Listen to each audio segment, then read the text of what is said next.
골프 선수들이 생방송 중에 뻔뻔하게 규칙을 어기는 장면부터 극단적인 위반으로 평생 출전 금지까지 골프 역사상 가장 큰 20가지 부정행위 스캔들을 소개합니다. 먼저 20위부터 시작합니다. 우리는 멤피스로 향합니다. 그곳에서 브라이슨 디셈보가 골프장에서 본 적 없는 가장 기이한 순간 중 하나를 보여줬습니다. 이곳은 WGC 페덱스 세인트 주드 인비테이셔널 대회이고 브라이슨의 7번 홀 티샷이 나무 근처에서 곤경에 빠졌습니다. 하지만 그 다음에 벌어진 일은 정말 믿기 힘듭니다. 디셈보가 자신의 공에 다가가던 중 뭔가 눈에 띄는 것을 발견합니다. 갤러리도 몸을 앞으로 기울입니다. TV 카메라도 줌을 당깁니다. 과연 무엇일까요? 위험한 뱀일까요? 벌집일까요? 아닙니다. 개미였습니다. 그리고 브라이슨은 여기서 기회를 포착합니다. 모르는 분들을 위해 설명하자면 골프 규칙 16.2.a, 즉 위험 동물 상황 규정에 따르면 독사나 악어, 불개미와 같은 위험한 동물로 인해 심각한 신체적 부상을 입을 수 있는 경우 선수는 구제를 받을 수 있습니다. 이제 어떻게 흘러갈지 감이 오시나요? 디셈보는 규칙 담당자를 부르고 이어지는 장면은 프로 골프에서 볼 수 있는 가장 비현실적인 규칙 논의가 거의 3분간 펼쳐집니다. 색깔이 다르잖아요. 디셈보는 땅을 가리키며 이 한 마리의 개미가 자신의 다음 샷에 명백하고 현존하는 위험을 준다고 심판을 설득하려 합니다. 심판은 확신이 없어 보이고 두 사람의 실랑이는 계속됩니다. 결국 심판이 결론을 내립니다. 구제 불가. 결과는 디셈보는 공을 있는 그대로 쳐야 했고 더블 보기로 마무리했습니다. 아마 그 결과가 어떤 개미의 쏜보다 더 아팠을 겁니다. 브라이슨이 개미만 한 허점을 이용해 규칙을 속이려던 시도는 실패한 것 같지만 규칙을 교묘하게 이용해 훨씬 더 성공한 선수들도 있습니다. 바로 19번째 이야기로 넘어가 볼까요? 2008년으로 시간을 되돌려 패트릭 리드 논란의 첫 장이 시작됩니다. 그의 악명 높은 사건들은 모두 알고 있지만 대학 시절 충격적인 부정행위 스캔들에 대해서도 알고 계신가요? 그 당시 리드는 큰 기대를 안고 조지아 대학교에 입학했습니다. 하지만 그곳에서 벌어진 일들은 앞으로 수년간 이어질 논란의 서막이었습니다. 처음에는 2번의 음주 위반과 미성년자 음주 및 위조 신분증 소지로 인한 체포가 있었습니다.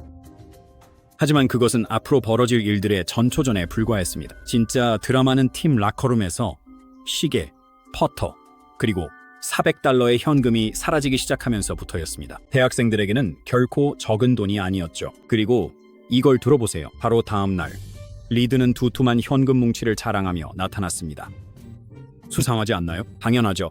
하지만 이 이야기는 아직 하이라이트에 도달하지도 않았습니다. 예선 라운드 중 리드의 동료들은 그들의 의심을 확신하게 만드는 장면을 목격했습니다. 그의 공이 러프에 떨어졌습니다. 공이 안 좋은 위치에 있었고 어려운 샷이었죠. 우리 모두 그런 상황을 겪어본 적이 있습니다. 그런데 어찌된 일인지 신기하게도 공을 찾았을 때는 공이 페어웨이 쪽으로 더 가까이 옮겨져 있었습니다. 마치 골프공에 다리가 달려서 더 좋은 위치로 산책을 다녀온 것 같았죠. 동료들이 그를 추궁했지만 리드는 끝까지 자신의 결백을 주장하며 잘못한 게 없다고 부인했습니다. 하지만 이미 돌이킬 수 없는 일이 벌어졌죠. 이런 사건들이 겹치면서 그는 팀에서 쫓겨나게 되었고 결국 어거스타 주립대로 전학을 가야 했습니다. 주목할 점은 비슷한 의혹들이 그곳에서도 그를 따라다녔고 이러한 패턴은 리드의 프로 선수 생활 내내 계속되었다는 것입니다.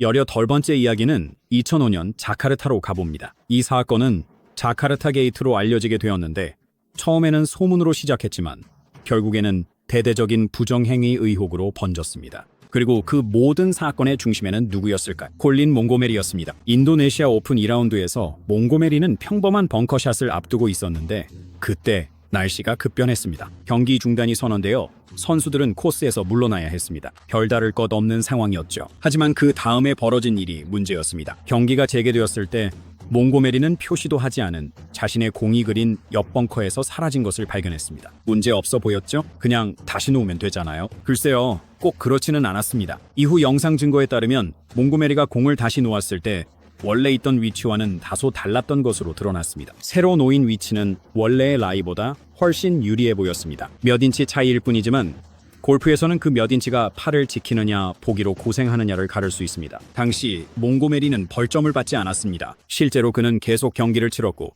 대회를 마친 뒤 24,000파운드를 챙겼습니다. 하지만 영상이 퍼지면서 의문은 점점 커져만 갔습니다. 그리고 진짜 놀랄만한 일이 벌어졌죠. 몽고메리가 갑자기 대회 상금을 전액 자선단체에 기부한 겁니다. 멋진 행동일까요?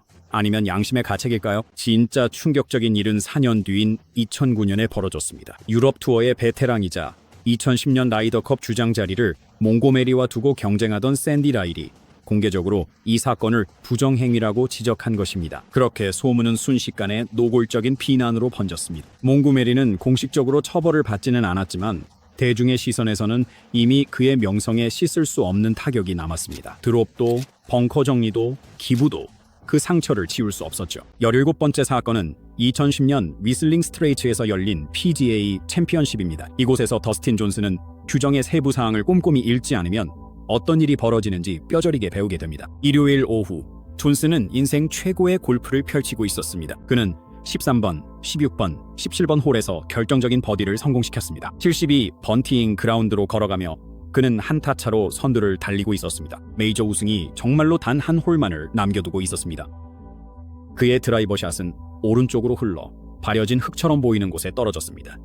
수천 명의 갤러리가 일주일 내내 오간 코스에서는 흔한 일이었죠. 주변에는 맥주캔, 컵, 온갖 종류의 쓰레기가 흩어져 있었습니다. 존슨은 첫 메이저 우승을 마무리하는 데 집중하며 클럽을 땅에 대고 샷을 했습니다. 별일 아니라고 생각했겠죠. 하지만 존슨이 몰랐던 것, 그리고 그 순간 거의 아무도 기억하지 못했던 것은 위슬링 스트레이츠에는 아주 특별한 로컬 룰이 있었다는 사실입니다. 코스 곳곳에 흩어져 있는 수많은 모래 지역, 그 모든 곳, 달아 보이는 흙바닥처럼 보이는 곳까지, 심지어 갤러리들이 일주일 내내 서 있던 곳조차도 공식적으로 벙커로 분류되어 있었습니다. 거의 1000개에 달하는 벙커였고 어떤 것은 사무실 의자만큼 작은 것도 있었죠. 존슨이 18번 그린을 떠나며 연장전에 진출했다고 생각하고 있을 때 경기위원들이 그에게 다가왔습니다. 결과는 벙커에서 클럽을 땅에 댄 것에 대한 이벌타였습니다. 그렇게 존슨은 우승 후보에서 공동 5위로 밀려나게 되었습니다. 그게 부정행위였을까요? 아마도 아니었지만 어쨌든 심판들은 다르게 생각했습니다. 16번째 이야기로 1985년으로 돌아가 보겠습니다. 젊은 BJ 이싱이 자신의 커리어가 시작도 하기 전에 거의 망가질 뻔한 결정을 내렸던 순간입니다. 싱은 22살이었고 아시안 투어에서 자신의 입지를 다지기 위해 고군분투하던 중 자카르타에서 열린 인도네시아 오픈에 참가했습니다. 많은 젊은 프로 선수들처럼 그는 오히려 힘든 시기를 더 많이 겪고 있었고 절실히 좋은 성적이 필요했습니다. 이 라운드가 끝나갈 무렵 그는 컷 통과에 한타가 부족했습니다. 고군분투하는 젊은 프로에게 컷 탈락은 상금도 랭킹 포인트도 없고 커리어의 또 한 번의 후퇴를 의미했습니다. 하지만 싱이 마지막 퍼트를 마치고 스코어 카드에 서명하는 그 사이 어딘가에서 신비로운 변화가 일어났습니다. 그의 스코어가 정확히 한타 좋아져서 간신히 컷을 통과하게 된 것입니다. 이게 우연일 확률은 얼마나 될까요? 인도네시아 골프협회 관계자들은 그 말을 믿지 않았습니다. 증거가 너무 명확해서 싱은 동남아시아 골프연맹에서 무기한 자격 정지를 당했습니다. 물론 그는 유럽과 아프리카의 위성 투어를 통해 다시 쌓아 올라오며 한타 한타씩 천천히 명성을 회복해 나갔습니다. 하지만 그때만 해도 그의 커리어는 거의 끝난 것처럼 보였습니다. 15위는 2013년 BMW 마스터스에서의 이야기입니다.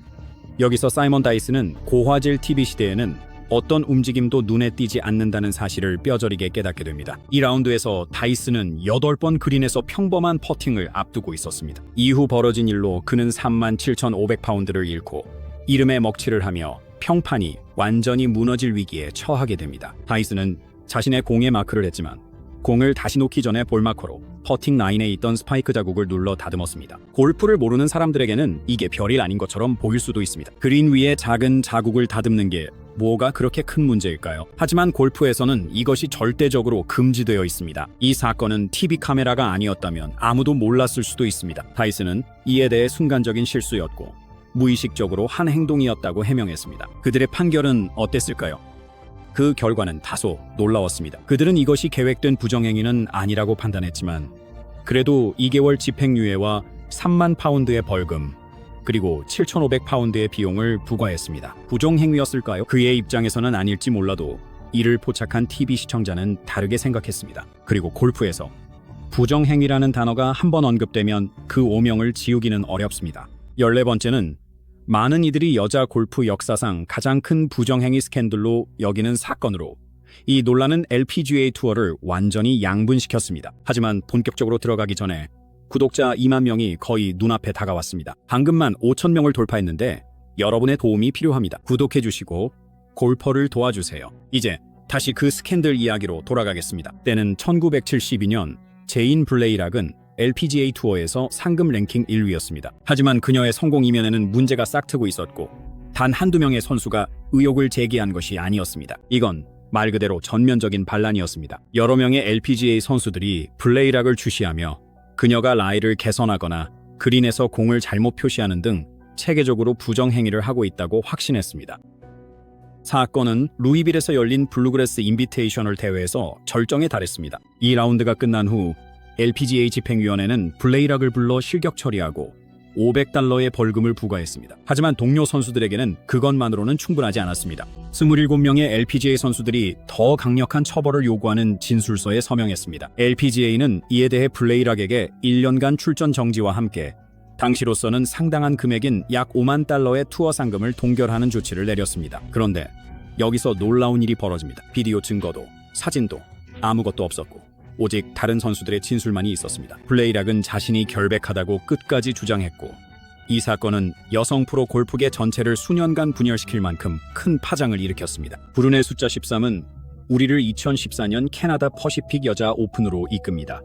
이곳에서 첼라 최는 골프 규정 때문에 억울한 일을 당할 뻔했습니다. 최의 두 번째 라운드 마지막 홀, 그녀는 짧은 파퍼트를 앞두고 있습니다. 그냥 평범한 상황 같죠? 공에 마크를 하고 닫고 다시 제자리에 놓고 퍼트를 넣으면 끝입니다. 하지만 실제로는 그렇게 간단하지 않았습니다. TV 카메라가 뭔가 수상한 장면을 포착했습니다. 최가 공을 다시 놓을 때 원래 집었던 자리와 정확히 일치하지 않았던 겁니다. 여기서 말하는 건 몇 피트나 몇 인치 차이도 아닙니다. 정말 미세한 차이. 대부분의 스포츠에서는 전혀 신경 쓰지 않을 정도의 차이였습니다. 하지만 이곳은 골프입니다. 정밀함이 기대되는 수준을 넘어 반드시 지켜져야 하는 곳이죠. 심판들이 영상을 다시 확인했을 때 그들은 분명히 말했습니다. 공이 약간 다른 위치에 다시 놓였다는 것이었습니다. 두 타 페널티가 부과됐습니다. 하지만 이게 최악의 상황은 아니었습니다. 보세요. 최는 이미 컷 탈락 위기에 있었고 그 두 타 페널티로 인해 단 한 타 차이로 컷을 통과하지 못하게 됐습니다. 그럼 그녀는 어떻게 했을까요? 페널티를 받아들이고 집으로 돌아가는 대신 최는 심판들을 놀라게 할 결정을 내렸습니다. 그녀는 아예 페널티 자체를 받아들이지 않았습니다. 결과는 자동 실격이었습니다. 자존심 때문이었을까요? 원칙 때문이었을까요? 정확히는 알 수 없지만 그 일로 그녀는 역사에 남게 됐습니다. 12번째 이야기는 2003년 오픈 챔피언십으로 가봅니다. 여기서 마크 로우와 예스퍼 파르네빅은 메이저 대회 역사상 가장 가슴 아프고 불운한 반칙 소동을 보여줬습니다. 마크는 로열 세인트 조지스에서 인생 최고의 라운드를 막 마친 평범한 프로 골퍼였습니다. 그날 최고의 스코어 중 하나인 67타를 기록하며 그는 마지막 라운드를 앞두고 선두에 단 2타 차로 따라붙었습니다. 정말 꿈만 같은 일이죠. 하지만 이 꿈을 악몽으로 바꿔버릴 아주 작은 디테일이 있었습니다. 라운드 시작 전 마크와 예스퍼는 너무나도 단순해서 믿기 힘든 실수를 저질렀습니다. 바로 스코어 카드를 바꿔들지 않은 것이었죠. 둘 다 자신의 스코어를 완벽하게 정확히 적었지만 잘못된 카드에 기록했던 겁니다. 그들은 카드를 서명하고 스코어링 구역을 떠난 뒤에야 뭔가 잘못됐다는 사실을 알아차렸습니다. 결과는 어땠을까요? 두 선수 모두 실격 처리되었습니다. 마크의 동화 같은 이야기는 단순한 카드 교환 실수 하나로 잔인한 농담이 되어버렸습니다. 열한 위에는 패트릭 리드, 맞아요. 또 그가 또다시 부정행위 논란의 중심에 섰던 사건이 있습니다. 그 사건은 3라운드 도중에 일어났습니다. 리드는 웨이스트 벙커에 있었고 그의 공은 썩 좋지 않은 라이에 놓여 있었습니다. 하지만 연습 스윙을 하는 동안 리드는 공 뒤쪽의 모래를 2번이나 움직인 것으로 보였습니다. 웨이스트 벙커에서는 클럽을 땅에 댈 수는 있지만 라이를 좋게 하려고 모래를 움직이는 것은 절대 허용되지 않습니다. 벌타는 2타였고 그의 보기 스코어는 트리플 보기로 바뀌었으며 선두와 한 타 차였던 그는 3타 차로 밀려났습니다. 하지만 진짜 타격은 무엇이었을까요? 그것은 이미 불안정했던 그의 평판에 대한 것이었습니다. 이 사건은 골프계를 뜨겁게 달궜고 선수들과 팬들은 다시 한번 리드의 정직성에 의문을 제기했습니다. 동료 프로 선수들 역시 자신의 생각을 거리낌 없이 드러냈습니다. 브룩스 캡카는 대놓고 모래성 쌓기라고 표현했고 다른 이들은 리드가 규칙을 어기는 것이 이번이 처음이 아니라는 뉘앙스를 풍겼습니다. 그리고 리드의 반응은 결국에는 그냥 모든 걸 흘려보내야 한다고 생각해요. 골프계에서 가장 논란이 많은 인물로 자리매김하고 있을 때는 쉽게 할 수 있는 말이지만 리드는 아무렇지 않은 척하려 했지만 치터라는 소문은 사라지지 않았습니다. 오히려 그 소문은 점점 더 커졌습니다. 골프에서는 한번 그런 꼬리표가 붙으면 떼어내기가 거의 불가능하기 때문이죠. 그리고 이제 우리는 10번. 아마도 골프 역사상 가장 기이한 페널티에 도착했습니다. 2019년 리앤 워커는 인디애나주 프렌치릭에서 열린 시니어 LPGA 챔피언십에 출전하고 있었습니다. 이후에 벌어진 일로 그녀는 유명해지게 되었지만 어떤 골퍼도 꿈꾸지 않는 방식이었습니다. 상황은 이렇습니다. 2019년 골프에는 새로운 규정이 도입되었는데 캐디가 선수가 샷을 준비할 때 뒤에 서 있는 것을 금지하는 규칙이었습니다. 간단해 보이죠? 하지만 2011년 이후로 대회에 출전하지 않았던 워커에게는 아무도 이 사실을 알려주지 않았습니다. 첫 라운드 내내 그리고 두 번째 라운드의 일부 동안 워커의 캐디는 그녀의 오랜 경력 내내 그랬던 것처럼 거의 모든 퍼팅 스트로크에서 그녀의 뒤에 서 있었습니다. 두 번째, 라운드 14번 홀에서야 비로소 동반 플레이어들이 이 위반 사실을 지적했습니다. 대회 관계자들은 그녀의 라운드를 다시 확인하며 캐디가 그녀를 정렬해준 모든 순간을 하나하나 세어야 했습니다. 최종 집계는 어땠을까요? 마음의 준비를 하세요. 첫 번째 라운드에 42벌타, 두 번째 라운드에 또 16벌타가 추가되었습니다. 총 58벌타입니다. 원래 점수였던 85타와 74타는 각각 127타와 90타가 되었습니다. 네, 한 라운드에 127타입니다. 아마도 프로 대회에서 기록된 가장 높은 점수일 것이고 실력이 부족해서가 아니라 그녀가 몰랐던 규칙 변경 때문에 일어난 일이었습니다. 9번째 이야기는 2010년 기아 클래식으로 갑니다. 그곳에서 위는 우승 경쟁을 하고 있었지만 운명의 한순간이 모든 것을 뒤집어 놓았습니다. 모든 일은 11번 홀에서 그녀의 공이 워터 해저드에 빠지면서 시작됐습니다. 별일 아니라고 생각하시겠죠? 선수들은 항상 해저드에 공을 빠뜨리곤 하니까요. 하지만 그 다음에 일어난 일로 인해 그녀는 우승 기회를 잃었고 골프 역사상 가장 기이한 부정행위 사건 중 하나가 촉발되었습니다. 그래서 무슨 일이 있었던 걸까요? 벌타를 받고 드롭을 하는 대신 미셸은 영웅적인 플레이를 선택했습니다. 오른발을 물에 담그고 공을 튀겨내려고 시도한 것이죠. 팬들은 그 모습을 정말 좋아했습니다. 미셸 대 자연의 요소들, 진정한 경쟁자였죠. 그리고 사실 그녀는 어느 정도 그걸 해냈습니다. 공은 거의 움직이지 않았지만 적어도 다시 플레이할 수 있게 됐습니다. 하지만 순식간에 모든 것이 바뀌었습니다. 본능이었든 습관이었든 아니면 단순히 불운한 반사신경이었든 미셸은 샷을 한 후 클럽이 땅에 닿게 했고 이는 골프의 엄격한 해저드 규칙을 자동으로 위반한 것이었습니다. 그렇게 대담한 시도는 순식간에 값비싼 실수로 바뀌고 말았습니다. 두 벌타가 그녀를 우승 경쟁에서 멀어지게 했고 남은 것은 좌절감과 골프 역사상 가장 악명 높은 변명 중 하나뿐이었습니다. 그래도 적어도 그녀의 흰 치마는 물세례를 피했으니 다행이죠. 그렇지 않나요? 8번째 이야기에서는 미스터리한 이메일, 충격적인 페널티, 그리고 골프계를 뒤흔든 순간을 파헤쳐봅니다.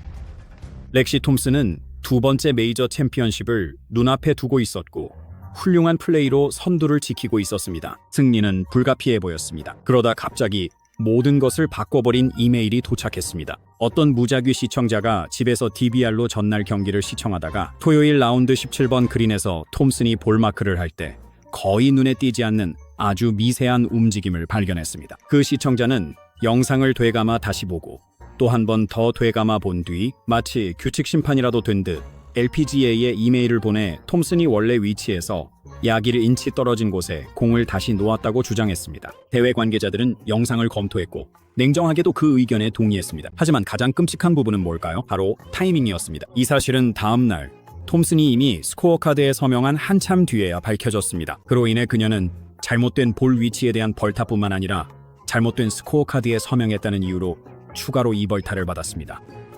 이렇게 해서 4타가 한순간에 사라졌습니다. 이 판정으로 그녀의 한타리드는 3타차 열세로 바뀌었고 메이저 우승 기회는 산산조각이 났습니다. 팬들은 분노했습니다. 선수들 역시 격분했습니다. 그리고 집에서 시청하던 시청자가 대회에 영향을 미칠 수 있어야 하는지에 대한 논쟁이 폭발적으로 일어났습니다. 하지만 톰슨에게는 아무 소용이 없었습니다. 이미 모든 피해는 발생했고 골프 역사상 가장 논란이 많았던 판정 중 하나가 그녀의 운명을 완전히 바꿔놓았습니다. 7위로 넘어가며 우리는 1980 3년 스킨스 게임과 리프게이트로 알려진 논란의 순간으로 향합니다. 이 사건은 치팅 의혹을 불러일으켰고 골프의 두 전설인 토마슨과 게리 플레이어의 우정에 금이 가게 만들었습니다. 내기에 걸린 것은 무엇이었을까요? 무려 12만 달러. 당시 대부분의 정규 투어 대회 우승 상금보다도 많은 금액이었습니다. 한타 한타가 중요했고 이미 긴장감은 최고조에 달해 있었습니다. 플레이어는 왓슨이 예의주시하는 가운데 결정적인 칩샷을 준비하고 있었습니다. 그때 왓슨은 마음에 들지 않는 무언가를 발견했습니다. 플레이어가 공 뒤에 있던 나무잎으로 보이는 것을 옮긴 것이었습니다. 바로 여기서 골프 규칙이 매우 세밀해집니다. 만약 그 나무잎이 떨어져 있는 것이었다면 문제가 없지만 땅에 붙어 있었다면 그것을 치우는 것은 명백한 규칙 위반이었습니다. 규칙 준수로 유명한 왓슨은 플레이어가 땅에 붙은 나무잎을 불법적으로 옮겨 라이를 개선했다고 확신했습니다.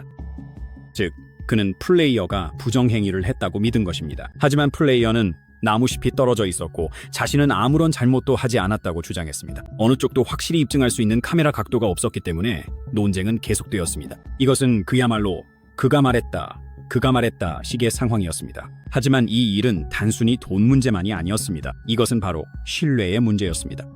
왓슨은 그날 경기장을 분노한 채 떠났고 플레이어가 선을 넘었다고 확신했습니다. 한편 플레이어는 17만 달러를 챙겼고 왓슨은 겨우 1만 달러와 수년간 이어질 앙금을 남겼습니다. 부정행위에 대한 의혹은 두 사람의 우정에 오랜 그림자를 드리웠고 시간이 지나면서 그 감정이 다소 누그러졌을지라도 여전히 많은 이들은 플레이어가 정말로 한 건을 해낸 것인지 궁금해합니다. 여섯 번째로는 2013년 마스터스 대회를 살펴봅니다. 이 대회에서 타이거 우즈는 부정행위 의혹을 받았고 규정 혼동으로 인해 거의 실격당할 뻔했습니다. 모든 일은 이 라운드 15번 홀에서 시작됐습니다. 우즈는 특유의 타이거 스타일로 완벽한 어프로치 샷을 날렸지만 공이 깃대를 강타한 뒤 곧장 물에 빠지고 말았습니다. 정말 가혹한 상황이었죠. 이후 벌어진 일은 마스터스 역사상 가장 논란이 된 상황 중 하나로 남게 됩니다. 타이거는 원래 위치와 최대한 가깝게 공을 드롭한 뒤 샷을 했고 라운드를 마쳤습니다. 문제없어 보이죠? 사실 그렇지 않았습니다. 이후 라운드가 끝난 뒤 인터뷰에서 우즈는 별로 문제될 것 없어 보이는 말을 했지만 그 말이 경고 신호를 울리게 했습니다. 그는 더 좋은 각도를 얻기 위해 원래 쳤던 자리보다 2야드 뒤에 공을 드롭했다고 언급했습니다. 이건 심각한 문제였습니다. 규정상 다시 치는 샷은 원래 위치와 최대한 가깝게 드롭해야 하는데 2야드나 뒤라니요? 그건 결코 최대한 가까운 위치가 아니었습니다. 심판들이 이 사실을 알게 됐을 때는 이미 우즈가 스코어 카드에 서명을 한 뒤였고 보통 이런 경우에는 자동 실격이지만 우즈에게는 특별 대우가 적용된 것처럼 보였습니다. 실격 대신 마스터스 위원회는 새로운 규정을 근거로 실격을 면제하고 소급 적용으로 2벌타만 부과했습니다. 이 규정은 판정 실수로 인한 벌타의 경우 실격을 면제할 수 있도록 한 것이었습니다. 문제는 뭘까요? 사실 그들은 우즈의 드롭을 미리 검토했고 합법적이라고 판단했지만 라운드 후 인터뷰를 보고 나서야 실수를 깨달았습니다. 결국 타이거는 경기를 계속했지만 우승자인 아담 스콧에게 네타 뒤진 채로 마무리했습니다. 하지만 논란은 결코 완전히 사라지지 않았습니다. 이제 상위 5위에 진입했는데 놀랍게도 또다시 패트릭 리드입니다. 네, 이번 카운트다운에서 세 번째인데 부정행위 스캔들에 관해서라면 이 남자는 거의 단골 손님이나 다름없기 때문이죠. 이번에는 악명 높은 인베디드 볼 사건을 파헤쳐봅니다. 이 순간은 팬들과 선수들, 해설자들까지 모두 고개를 저으며 리드가 또다시 규칙을 어긴 건가? 라고 의문을 품게 만들었죠. 자, 무슨 일이 있었는지 말씀드릴게요. 3라운드 도중 리드의 10번 홀 어프로치 샷이 러프에 떨어졌습니다. 현장에 도착한 그는 공이 밝혔다며 공을 집어들었고 규정상 무료 드롭을 받을 수 있다고 주장했습니다. 하지만 여기서 문제가 생깁니다. 비디오 리플레이를 보면 공이 먼저 튀고 나서 러프에 멈췄다는 것이 명확하게 드러났습니다. 거의 모든 경우에 튄 공은 땅에 밝히지 않죠. 상황은 더 수상해졌습니다. 리드는 위치를 표시하고 공을 집어들었으며 심지어 규칙 담당자를 부르기 전에 손가락으로 땅을 눌러보기도 했습니다. 규칙 담당자가 도착했을 때는 이미 공이 원래 위치에서 치워진 상태였고 리드는 무슨 일이 있었는지 설명해야 했습니다. 그는 나중에 근처에 있던 자원봉사자들이 공이 튀지 않았다고 말했다고 주장했지만 영상은 전혀 다른 이야기를 보여주었습니다. 그리고 진짜 논란이 시작됐습니다. CBS가 공이 튀는 장면을 리플레이로 내보내자 골프 팬들은 순식간에 분노했습니다. 리드는 여전히 무벌 드롭을 허락받았고 이로 인해 편파 판정이라는 비난과 함께 이미 불안정했던 그의 명성에 또 한 번 흠집이 생겼습니다. 그리고 리드의 반응은 어땠을까요? 결국에는 내 말과 그들의 말 중 하나일 뿐이죠. 아, 그렇죠. 정말로 결백한 사람이 할 만한 말이네요. 그쵸. 4위에서는 여자 골프 역사상 가장 충격적인 규칙 위반 중 하나를 파헤쳐 보겠습니다. 미셸 위의 프로 데뷔 전은 그녀가 고의로 반칙을 했는지 팬들이 의문을 품게 만든 논란으로 얼룩졌습니다. 2005년 삼성 월드 챔피언십에서 당시 16살이었던 미셸 위는 골프계를 평정할 신성으로 주목받으며 헤드라인을 장식했습니다. 하지만 역사적인 순간이 될 뻔했던 그 일이 순식간에 악몽으로 변하고 말았습니다. 모든 일은 3라운드 7번 홀에서 벌어졌습니다. 미셸의 공이 덤불에 빠지면서 그녀는 언플레이어블 드롭을 해야만 했습니다. 그녀는 멋지게 위기를 극복해 15피트 거리로 칩샷을 했고 팔을 지켜냈습니다. 모든 것이 괜찮아 보였지만 스포츠 일러스트레이티드의 마이클 벤버거가 뭔가 이상한 점을 눈치챘습니다. 그는 즉시 아무 말도 하지 않았습니다. 대신 라운드가 끝난 후 직접 드롭 거리를 측정했고 나중에 미셸에게 그 일에 대해 질문했습니다. 미셸이 홀에 더 가까워지지 않도록 삼각형 방법을 썼다고 설명하자 벤버거는 더욱 의심을 품게 되었습니다. 다음 날 미셸이 공동 4위로 경기를 마치고 첫 프로 상금 53,126달러를 받을 예정이었을 때 LPGA 관계자들이 개입했습니다. 현장을 다시 측정한 결과 그녀의 드롭 지점이 규정보다 약 한 피트 더 홀에 가까웠던 것으로 드러났습니다. 이는 명백한 규칙 위반이었습니다. 그리고 그 결과는 잘못된 스코어 카드에 서명했다는 이유로 실격 처리되었습니다. 그렇게 그녀의 첫 프로 상금은 한순간에 사라졌습니다. 그것이 단순한 실수였든 아니면 더 깊은 의도가 있었든 한 가지는 분명했습니다. 미셸의 데뷔전은 그녀가 원했던 이유로 화제가 되지 못했습니다. 이제 골프장에서 벌어진 역대 최대 치팅 스캔들 TOP3을 소개합니다. 이번 이야기는 1999년 피닉스 오픈으로 우리를 데려갑니다. 여기서 타이거 우즈는 다시 한번 골프 역사상 가장 기억에 남고 논란이 많은 판정 중 하나를 보여줬죠.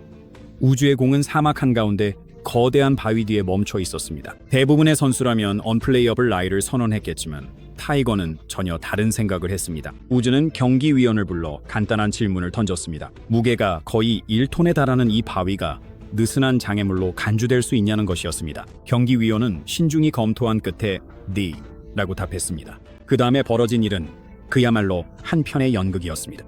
우즈는 직접 바위를 옮기려 하지 않았습니다. 대신 그는 여러 명의 관중들에게 도움을 요청했습니다. 12명의 팬들이 힘을 합쳐 이 거대한 바위를 우주의 길에서 치워냈습니다. 이게 규정상 허용되는 일이었을까요? 기술적으로는 맞습니다. 하지만 많은 이들은 이것이 골프의 정신을 위배한다고 느꼈습니다. 이 사건은 너무나 상징적이어서 이제 그 바위는 TPC 스코츠데일의 자체 기념 명판까지 갖게 되었습니다. 타이거 우즈가 갤러리 관중들을 즉석 조경사로 만든 순간을 기념하는 것이죠. 그 순간은 웃음으로 가려졌지만 저는 왜 아무도 여기서 부정행위에 대해 이야기하지 않는지 궁금할 수밖에 없습니다. 아니면 규칙 담당자가 우연히도 타이거의 열렬한 팬이었을지도 모르죠. 아마 우리는 영원히 알 수 없을 겁니다. 두 번째 사례로 2018년 US 오픈이 열린 시네콕 힐스로 가보겠습니다. 이곳에서 필 미켈슨이 너무나도 충격적인 행동을 해서 많은 사람들이 그의 실격을 요구하기까지 했습니다. 3라운드였고 미켈슨은 US 오픈 역사상 가장 어려운 그린들 중 일부에서 고전하고 있었습니다. 그리고 다음에 벌어진 일은 모두를 충격에 빠뜨렸습니다. 13번 홀에서 미켈슨은 내리막 퍼트를 했는데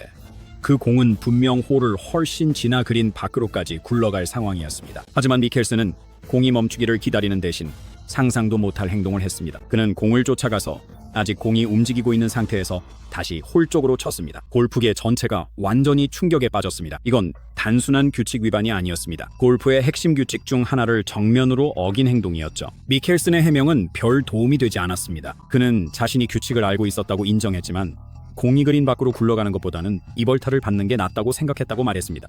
그럴 수도 있겠죠. 그리고 마침내 1위.